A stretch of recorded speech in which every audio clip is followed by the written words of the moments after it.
Dear students, আশা করি তোমরা সকলেই ভালো আছো। এবছর অর্থাৎ 2026 সালে যারা মাধ্যমিক পাস করেছো তাদের সকলকে আমি শুভেচ্ছা জানাচ্ছি। যারা পাস করতে পারোনি তাদের জন্য আমার শুভেচ্ছা রইল। যাই হোক, তোমরা যারা পাস করেছো তারা নিশ্চয়ই একাদশ শ্রেণীতে ভর্তি হবে। কেউ আর্টস, কেউ সায়েন্স বা কমার্স। তোমরা নিশ্চয়ই জানো 2021 সালে সারা বিশ্ব জুড়ে করোনার অতিমারির প্রাদুর্ভাব হয়েছিল।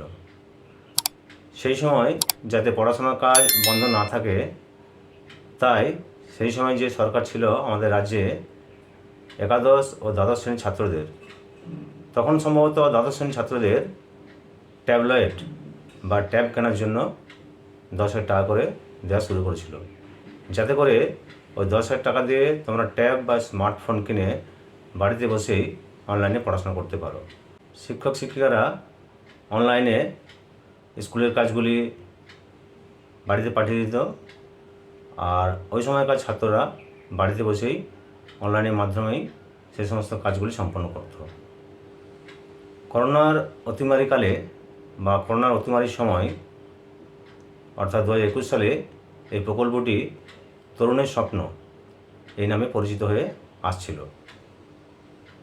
তখন দেওয়া শুরু হয়েছিল ক্লাস 12দের, তো 2024 সাল থেকে ক্লাস 11 থেকেই সেটি দেওয়া শুরু হয়েছিল। এখন এই মাসেরই 4 তারিখ সরকারের পরিবর্তন হয়েছে। তোমরা যারা এবছর ক্লাস 11-এ ভর্তি হবে, তোমাদের নিশ্চয়ই মাথায় প্রশ্ন ঘুরপাক খাচ্ছে যে যেহেতু সরকার পরিবর্তন হয়েছে, তাহলে আমরা কি ট্যাবের টাকা পাবো না? যদি না পাই তাহলে কি পাবো? এই সমস্ত প্রশ্নের উত্তর জানতে হলে তোমরা ভিডিওটি স্কিপ না করে শেষ পর্যন্ত দেখবে। উত্তরপ্রদেশে স্বামী বিবেকানন্দ যুব আয়তন যোজনা এই নামে একটি প্রকল্প চালু আছে। এই প্রকল্পটির মাধ্যমে কী হয়, যারা কলেজে পড়ে এবং বিশ্ববিদ্যালয়ে পড়ে, তাছাড়া যারা ITI এবং অন্যান্য কারিগরি শিক্ষার সঙ্গে যুক্ত, তাদেরকে বিনামূল্যে ট্যাবলেট বা স্মার্টফোন দেওয়া হয়।